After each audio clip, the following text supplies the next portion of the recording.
This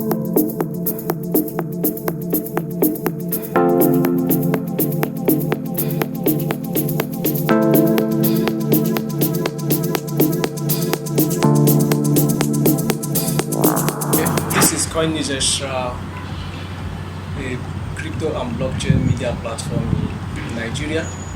So in this interview session, we have a very dear friend, the founder of Blockchain Nigeria User Group, in the person of Mr. Chuta Chimezie. So you're welcome to the program. Yeah, thank you so much for News Extra. Okay, we are glad to have you on board.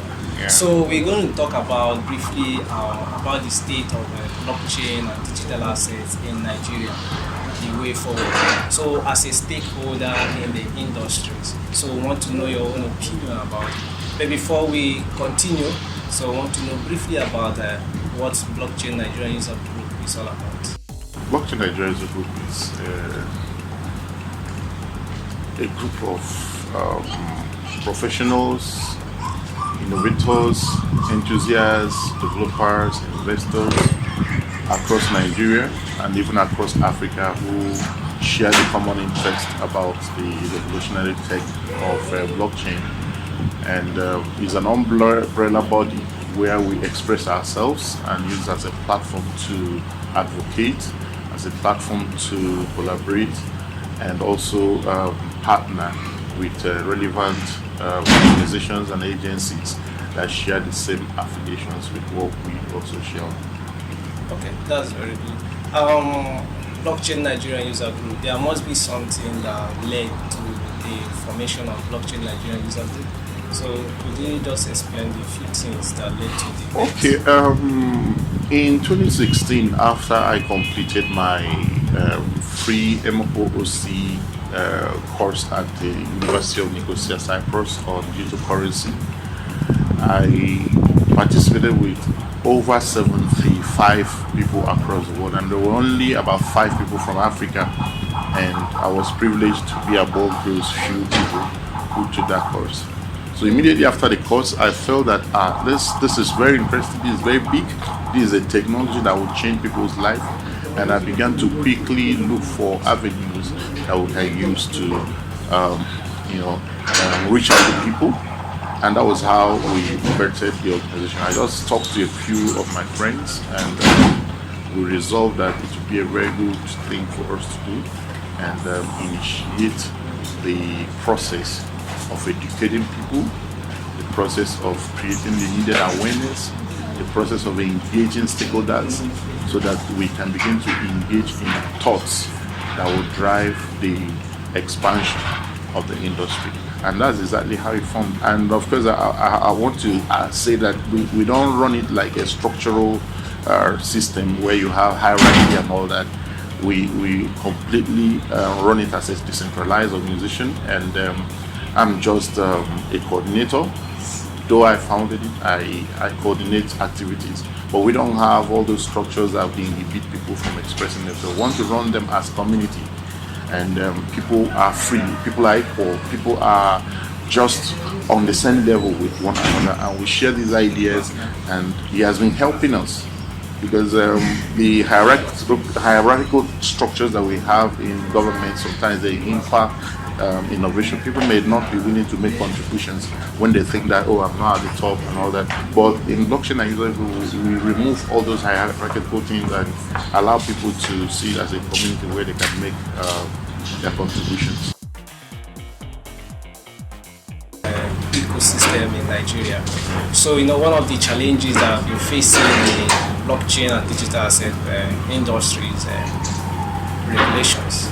So there are people looking at Nigerian regulators, and they don't know the state. And recently there was a committee that was launched, the FinTech roadmap committee that was formed, and you are one of the members in that committee. So what's the mandate, the actual mandate of the committee, and how far has the committee gone with it?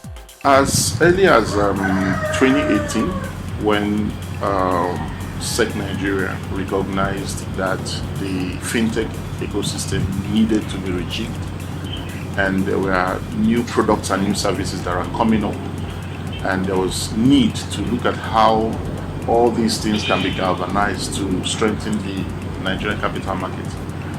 They thought it wise to set up a fintech roadmap committee for the Nigerian capital market that would look into how the fintechs and the services that they render, the products that they render, can be rejigged to help boost the economy. It's all about boosting the economy, and tech is seen as one of those opportunities that are available for people to innovate and bring in a robust, innovative idea that will help to galvanize the economy. So that's exactly why that committee was put together. And I got in there basically because I had been in the forefront of promoting blockchain technology and crypto applications. I got in there to provide some kind of intels and the needed knowledge that the committee required. I must say that committee did a very brilliant job,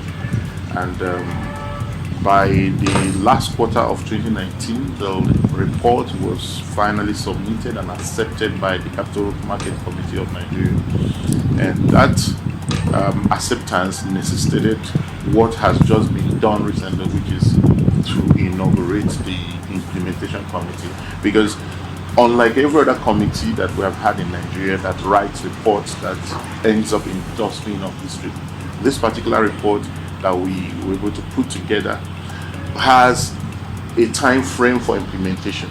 It's a roadmap, and we have recommendations that has to be done at different times. So SEC thought it wise to quickly put together the implementation committee so that those things that are in the report can actually be monitored and actually be driven by these innovators, part of the innovators that put the report together. So it's not one of those reports that will be abandoned in the dustbin of history. The actual things that the committee have dealt with are, when it comes to blockchain and digital assets, what are the things, how the committee, the outcome of the decisions of a voluminous report, and we will not have time to really look at everything, but the report is already available on SEC website, so anybody can go there and download it and read it. But most of the things that we discussed are to border around the major challenges that fintechs go through in Nigeria. For instance, when it comes to capital raising for projects, how do you assess funding? And we looked at the prevailing circumstances where almost 95% of fintechs in Nigeria are funded by angel investors from outside of Nigeria. Now, when a company is funded by, let's say, 90% funded by external entities, it means that actually that company probably resides in Nigeria, but it's owned by external entities. And that's not so cool, because we're all crying about capital flights. They are entitled to their profits. Okay, so at the end of the day, that money actually doesn't belong here. So the capital market is there to help to make sure that fintechs know that there are access to capital in the market. So they are putting together the simplest modes that fintech can use in accessing money from Nigerian capital market itself. Okay, and as according to the capital market players, they say there is a lot of funds, but people are not accessing them. And fintechs say, okay, if there are funds, how do we access them? Now, let's look at how we can remove all the limitations, all the bottlenecks that make people, get fed up in that process and maybe seek the funding outside. So they looked at that. They also looked at the issues that has to do with privacy and data privacy and security. These are issues. We also looked at things that has to do with licensing regimes. That sometimes fintechs and tech companies go through a nightmare of dealing with different licensing regime. Maybe me and you were playing in the same industry with similar kinds of services, but you got your license from another agency and I got my license from another agency, and in the course of our operations you run into another agency coming to demand authorization for what I'm doing when I already have some kind of so there has to be a way of unifying licensing regimes and make it less opaque, so to speak, so that when I want to do something, I know exactly the agency I'm dealing with, and I'll know exactly what I'm required to do in terms of regulatory requirements for operating. So there has to be regulatory clarity, so to speak. We also look at new kinds of fintech products, like crowdfunding, for instance. How do we crowdfund? Okay, when you want to raise money from the marketplace, you're telling people to come in and invest. There has to be some rules, some regulations that has to guide how you raise it. So the whole bunch of stuff that we really talked about, and anyone can take a look at the report. Then when it comes to blockchain itself, because that committee was not specifically designed to do with blockchain and cryptocurrencies, there had to be another subcommittee, so to speak. We call it a working group that was set up to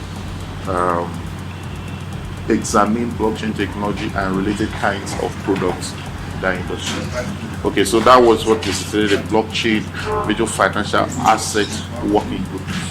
That was a separate group, but a sub of the bigger fintech roadmap committee. So is the groups still in action? Are they still Yes, towards the end of last year, ending of 2019, we had completed our draft report on the committee work and made an informal presentation at the Capital Markets Committee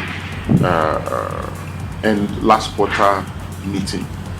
So a proper presentation will be done probably by April, when the committee returns to hold their first quarter meeting. And that means that if that report is accepted, it will definitely impact on the technology, how people play in the crypto space, what it means, what it stands, and all that. So I think everyone should expect that report, because that's going to be a game changer for crypto regulation in Africa.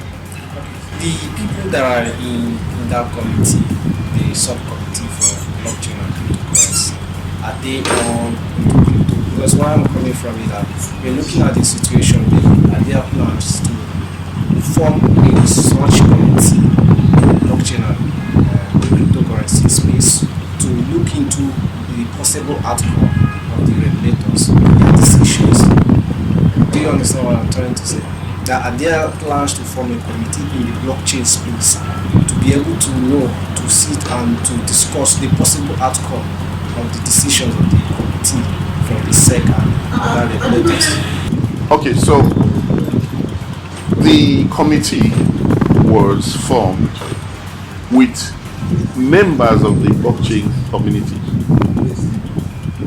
members drawn from the blockchain community, because SEC Nigeria had a stakeholder engagement where both the Director General of SEC and even the board of directors, the board chairman, and every other person who matters in the agency was there. And we had a very robust conversation about what the blockchain and crypto community expect from SEC. So the result of that conversation was the setup of the blockchain and fintech, blockchain virtual financial asset working group. And we were asked to nominate members from the blockchain community. So we had like 60-40 representation. 60% from the blockchain community, then a percentage from SEC itself. Then we also have represented from Central Bank and NDIC. Okay, what I'm trying to say is the outcome of the decision from the regulators going to be final, like when it comes to the labor and okay, no. SEC does not make reports final. Before it will be finalized, they will put the report out, and they will also call for input. just like the FinTech Roadmap Committee report was handled, it was first of all exposed for people to make input, and people actually made very remarkable inputs, okay, both organizationally and individually.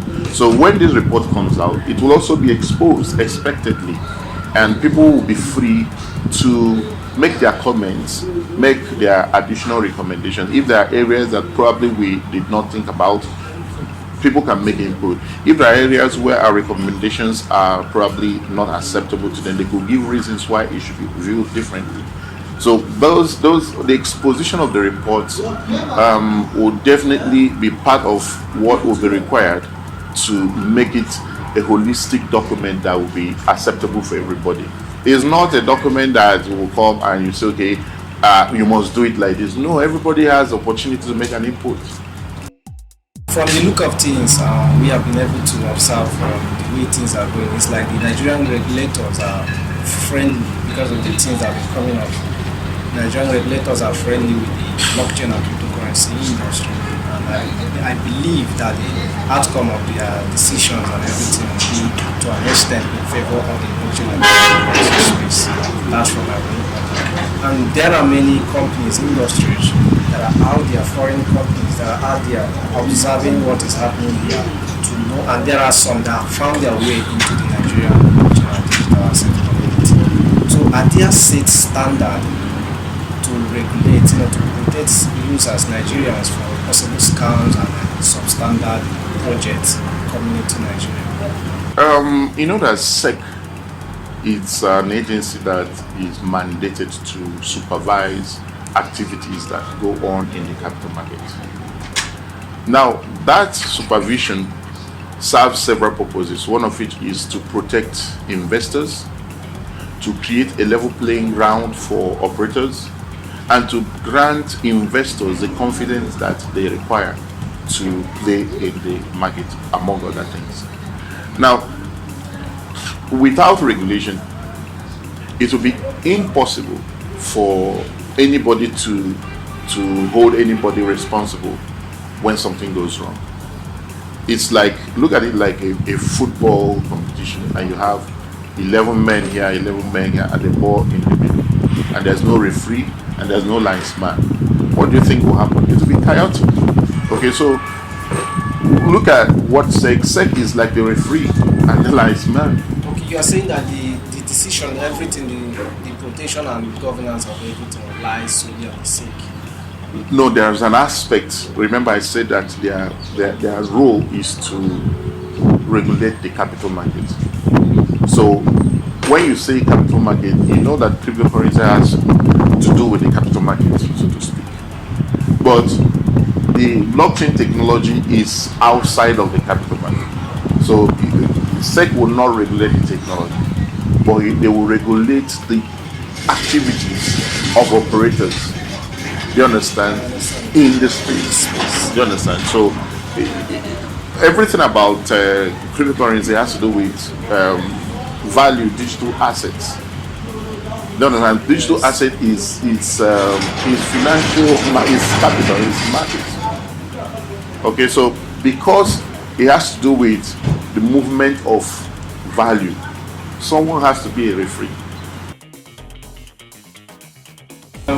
Back to blockchain Nigeria user group, we've been able to see what blockchain Nigeria group what people are really doing in the blockchain and cryptocurrency industry.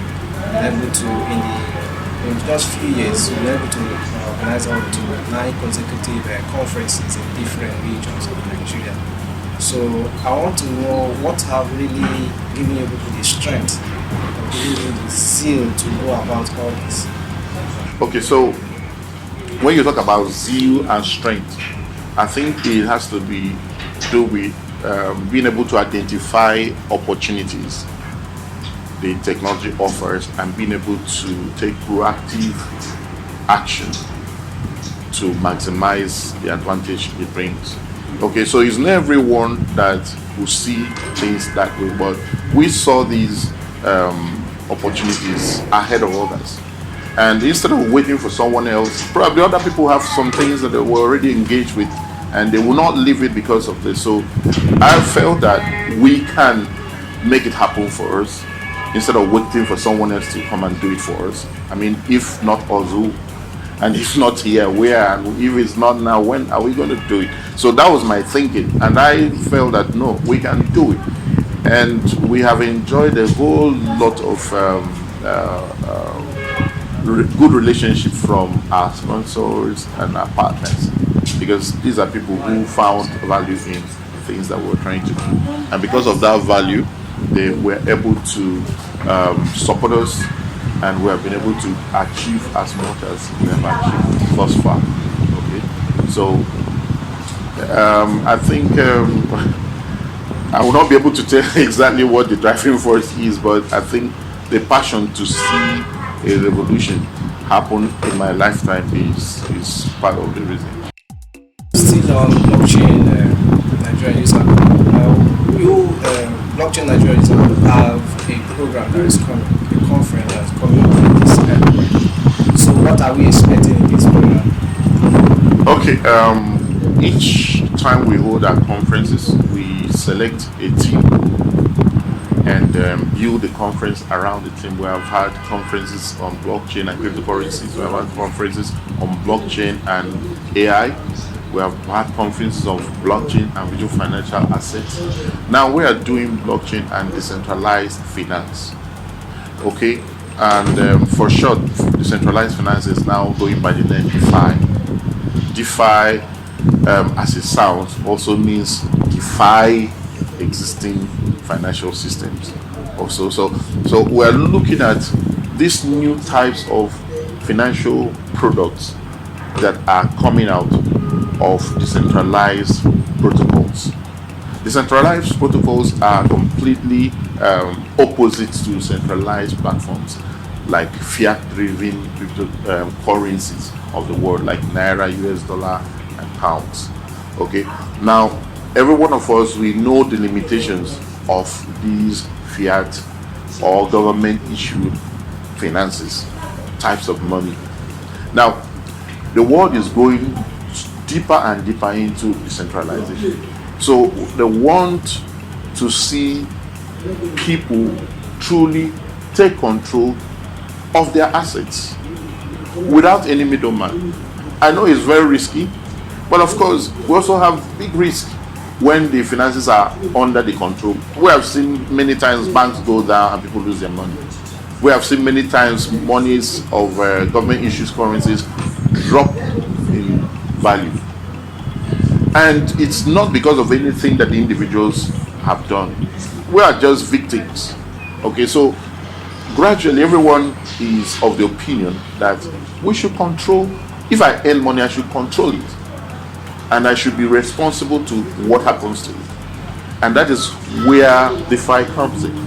Okay, so we are experiencing new types of financial services being built, decentralized identities. We are seeing insurances on decentralized platforms. We are seeing lending on decentralized platforms. We are seeing remittances on decentralized platforms. We are seeing non-custodial services of digital assets. And these are going to really be revolutionary. I mean, in terms of revolutionary, they are already innovative, but they are going to change lives, and they are going to change the way we live every day. So at the conference, we're going to be having track sections that deal with these technologies. We're going to be having exhibitions of already existing DeFi products that are out in the market. I received Kudi Exchange debit card recently. They sent me this card. Now, Kudi Exchange is a platform that has done something innovative here. They let you spend your crypto on regular POSs using this VAT card. So you could just load the VAT card with any amount and you spend them like regular currencies, bypassing the banks 100%. Okay, so these and many other kinds of products like that are the things that we are expecting at the conference. We have talked to a whole lot of partners, and we're still talking to others to make sure that we have global representation, so that we will draw attention of our people, our developers, and inventors into this technology. Currently, we have over $1 billion locked in DeFi. I mean, if you have money in the bank, but can you get a loan? You can't. But there are DeFi products that makes it possible for you to borrow up to 2/3% of your digital asset. You just drop it, and you instantly, in less than 10 minutes, you have the loan that you want. Your money is still there, but you have loan. Okay, and that's the revolution. I'm telling you. I have money in the bank, but I can't take loan, except I want to spend the money. But I wish they would use my money as my collateral to give me loan, so that I can have the capacity to do more without thinking that, oh, I've lost my money.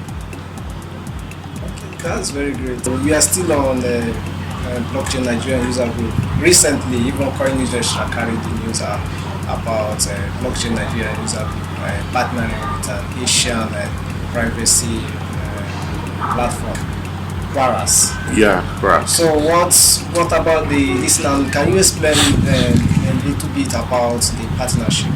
It's late 20 or midway in 2019. We looked at the current talent gap in the ecosystem, and there are not enough developers. That's the truth. Even before blockchain technology came out, there were not enough developers to build the regular web applications or mobile applications that people normally use on a daily basis. The Indians are there always online to take up the jobs and work remotely. So we looked at this, and in my own opinion, I was feeling that, see, we can't just sit back and also play the victim in a couple of years. So we need to show up the talent industry for developers. And we launched the Blockchain Day 1000 initiative, which is an initiative to train at least 1,000 developers within the next 2 years in Nigeria to be able to add to the workforce that is required. Now, when you are building an industry, you need skillsmen. You may have tools, but you need the skillsmen. The developers are the skillsmen. Without them, you can't build local applications. And we don't want to have a situation where we are now consumers of technologies. We're not building, we're consuming. And before you know it, Japanese and Indians and Chinese, they all flood the marketplace with products and access to start buying. And that is not going to fly. Okay, so what we looked at was, how do we create a robust developer pool, so that no matter what the technologies are, we can have the capacity to use them to build the solutions that are peculiar to us. When you craft a solution probably in China and bring them to Nigeria, probably may not match, may not suit. We have peculiar problems across Africa, and we need peculiar solutions for them, and we need people who understand these problems to be able to build them. So we have entrepreneurs looking for skills to build peculiar African problems. You need to be able to go to the pool and take the real skill sets, skillsmen that you require to build it. So that's how we began to run that initiative, and we have signed in a whole lot of partners. Our first partners were IBM. Then we also signed up with Vice Lab. Then eventually we had collaboration with Waves, and recently we had this partnership with Crass. Now Crass is building a unique type of smart contract that is focused on privacy. Now there is smart contract in virtually every blockchain protocol. There's every possibility of writing a smart contract on every blockchain, but each blockchain has its own focus. So Crass has privacy-focused smart contracts built into its protocol. So we need to also have people who understand this particular type of technology and that can build it. So that's the thinking. So we continuously keep looking at different blockchain platforms that have unique offerings, and we'll try to talk to them and see if we can have access to their developer community and their documentation, so that our guys here can also be exposed to those technologies and they also know how to build it. So what will be the result? The result is that no matter what solution that we're looking for, we'll have the right men with the right skills locally to be able to build them out. 1,000. What are the requirements? Are there still opportunities for developers to participate? And what are the requirements? Is it free of charge or is it paid? Okay, first of all, we are not charging anybody a dime for the training that we're running so far. We have not charged anybody, and we hope that we will not get to the. We're trying to do this through the volunteer network of developers that we already have. We have people who have, benefited from the ecosystem and they are willing to give back freely. So what are the requirements? The requirements are: one, you have to have experience in programming. Okay, now we have a lot of people who are interested but they don't have pre-experience. So what we do, we pass them through the basics of programming. They have to do HTML, CSS, and JavaScript. Now that primes you with the basic knowledge that you require to be able to go into the higher levels of writing codes. But the wonderful things to know about this is that it's even easier for most developers to build blockchain-based applications, because thanks goodness the blockchain platforms typically have done a lot of work in documentation and creating a lot of special library files that people can use. For instance, Ethereum has EtherJS that makes it easy for somebody to build JavaScript based application on top of Ethereum protocols. Okay, we have DAI.js that makes it possible for somebody to build Maker type of application using DAI protocol. Okay, so these things make it easy, so you don't really need to struggle from the scratch to build stuff. You leverage other people's effort to deploy new products and new services.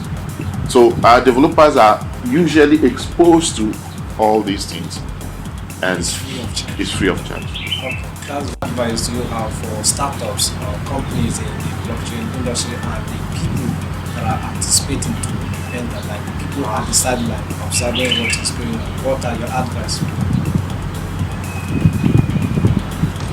Okay, you see, we are at a very critical moment in our history. Mankind is being inundated with technologies that are going to be affecting the way we live, the way we interact, and the way we even run organizations.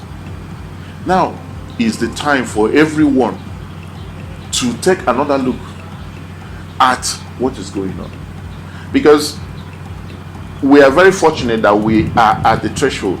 We are actually there when it started, so we can play active role. So if you are probably an entrepreneur, this is the time to start looking at this new technology, because these new technologies are going to make us rebuild products and services that were existing before. Let's take, for instance, typewriter. Typewriter was a remarkable technology in its day, and you could use it to type stuff. But someday a computer came out, okay, and some people kept on typing with the manual typewriter without taking cognizance that computer has. But today, look at how the transformation has gone. I mean, typewriters are almost completely not. There are some kids that will never recognize that thing when you place it before them.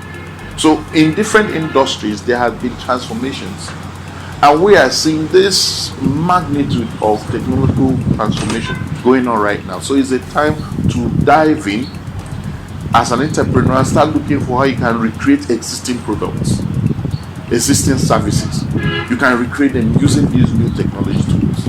That's how to create new business models, because decentralization, transparency, and speed, they are great high selling features that can accelerate the growth of any business. So you look at processes that are not transparent, you look at processes that are not secure, you look at processes that are not decentralized, begin to rethink how you can use these new tools to provide new solutions that way. Okay, and for those who are looking for career paths, I mean, blockchain devs are in high demand. There are places where even if you don't want to work for anybody, you can work on your own pace, on project base, and you smile handsomely to the bank, because this time around you can work and get paid with any of the cryptos, so you don't even need any bank. You don't say, I don't have a domiciliary account to receive money. No, forget that. All you just need a wallet that you can create in less than 5 minutes, and you can get funded instantly, and you can have your money. So you could make quite a lot of money when you acquire these skills and you are willing and ready to work. Either you get a job or you get the opportunity to work on project basis. These sites are there. People are looking for skills. All you need to do is to prove that you can do the job, and they will give you a test. If you perform, you pay your money, and you have great projects to work on from time to time. So it's a great opportunity for everyone, and for those who want to take advantage of it, it's win-win. Before we round it up, do you have anything to say? Okay, if you are yet to register for the upcoming conference, check it out on blockchainnigeria.group website, and you can pick up the link there and register for it. The blockchain, the 1000, is still taking in intakes. Currently, we have over 600 participants, so we are still like 40% to go to complete the number we're looking at. So you can still join the initiative at blockchain1000.com. Just go there and fill out the form, and you'll be there. Then finally, if you want to see yourself, transformed in the current revolution that is going on in the blockchain space, dive into this tech, and you will thank me later. Okay, the current program coming on April. Yeah. When is The program is not April. The conference is 29 to 30th of May. 29 to 30th of May 2020 at Civic Center, VI. That's where we've always held our conference the past 3 years. So this is going to be our 4th conference in the same venue. So 29 to 30th of May is the date. Okay, now we have heard it all from our guest, a major stakeholder in the blockchain ecosystem in Nigeria and Africa, Mr. Chimezie Chuta. Thank you very much for being with us, Mr. Chimezie Chuta. Thank you so much, Coin News Extra. Okay, join us again for Coin News Extra update. Thank you very much.